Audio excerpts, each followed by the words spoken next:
कचहरी। फूलबाई। पुरंदर ने फूलबाई का मार्मिक पत्र एक ही सांस में पढ़ लिया। उन्हें तृप्ति ना हुई। उन्होंने कई बार पढ़ा और उनकी आंखें झर रही थी। वे पढ़ते ही जा रहे थे। बचपन का सारा दृश्य उनकी आंखों में झूल गया। पुरंदर के ही देवल गांव में विधवा वृद्धा की एकमात्र पुत्री फूलबाई थी। वह अपनी माँ की आंखों की पुतली, अंधेरे की लाठी, जीवन का सहारा थी। पुरंदर और फूलबाई दोनों एक ही गांव में एक ही पाठशाला में शिक्षा ग्रहण करते। बाल अवस्था में दोनों खूब परस्पर प्रेम करते। दोनों हिल मिलकर पढ़ते और साथ ही खेला करते थे। वयस्क हो गई, अब उनमें प्रेम बढ़ता ही गया। फूलबाई को यौवन में प्रवेश करते देख उसकी माता ने पुरंदर के साथ विवाह करना निश्चय किया, पर उसकी कामना पूरी ना हुई। वह काल के गाल में चली गई। फूलबाई वृक्ष से गिरी ललता की भांति मुरझाने लगी। यह अनुपम लवण्यवती इसी के गांव में औरंगजेब ने इसे देखा और मोहित हो गया। उसकी सैनिक फूलबाई को उठा लाए और बेगमों की प्रधान बना दी। फूलजानी बेगम उसका नाम पड़ गया। वह इसे बहुत ही दुखी थी और उसने आत्महत्या का विचार करके पुरंदर को मार्मिक पत्र लिखा।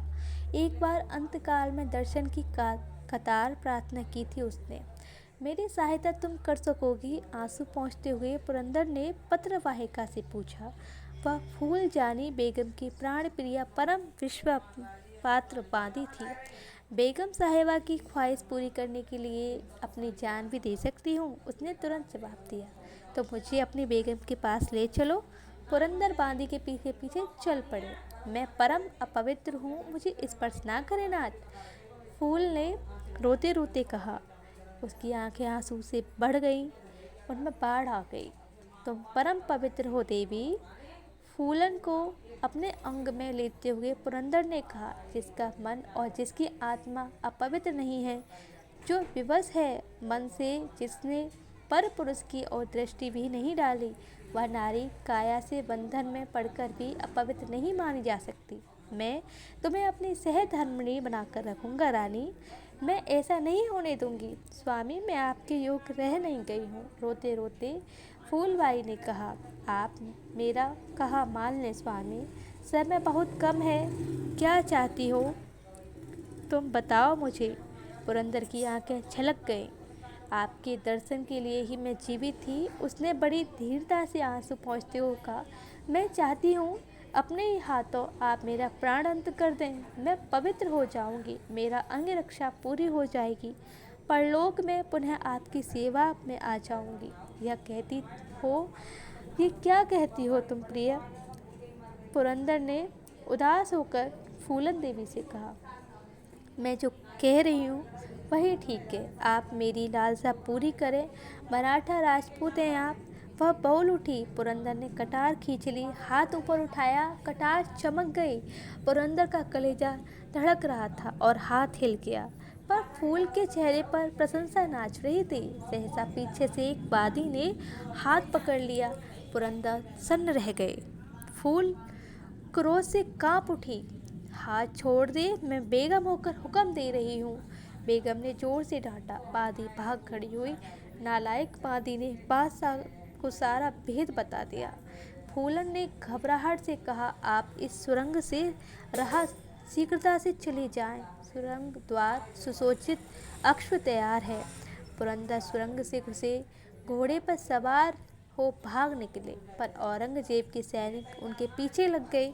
सैनिकों के बाण पुरंदर के शरीर में चुभते जा रहे थे। रक्त टपक रहा था, पर वे वायु वंदित गति से घोड़ा भगाए जा रहे थे। अंत में उनका शरीर स्थिर पड़ गया और वे पकड़ लिए गए। महल के भीतर कैसे पहुंचे? औरंगजेब ने सहानुभूति प्रकट करते हुए कहा, वहाँ कोई आदमी नहीं जा पाता, भेद बता देने पर मैं तुम्हें माफ़ कर दूंगा। तुम्हारे जैसे चोरों से वीर मराठे माफ़ी नहीं चाहते। क्रोध से कांपते हुए लाल आंखें किए पुरंदर ने उत्तर दिया, तुमने मेरे सर्वस्व, मेरी पत्नी की जो चोरी की थी, मैं उसे ही लेने आया था। औरंगजेब अपमान नहीं सह सकता था। उसने पुरंदर को तुरंत प्राणदंड की आज्ञा दी। प्राण विरुद्ध पुरंदर के शरीर में चमकती हुई संगीनें चारों ओर से धस गईं। औरंगजेब अपनी आंखों से देख रहा था। सहसा पीछे की ओर से एक दर्द भरी चीख सुनकर वह घबरा गया। देखा तो हाथ में कटार लिए फूल जानी बेगम भागती आ रही है। उसकी विथुरी केस राशि नागिनों की तरह पीठ पर लहरा रही थी। वह चंडी बन गई थी। औरंगजेब कांप उठा। एक क्षण सैनिक भी स्तंभ रह गए। उन्होंने बेगम के हाथों से कटार छीनने की कोशिश करती रही, किंतु उसके पूर्व ही कटार उसके कोमल हृदय में प्रवेश कर गई। फूल गिर पड़ी। खून का फव्वारा छूट पड़ा।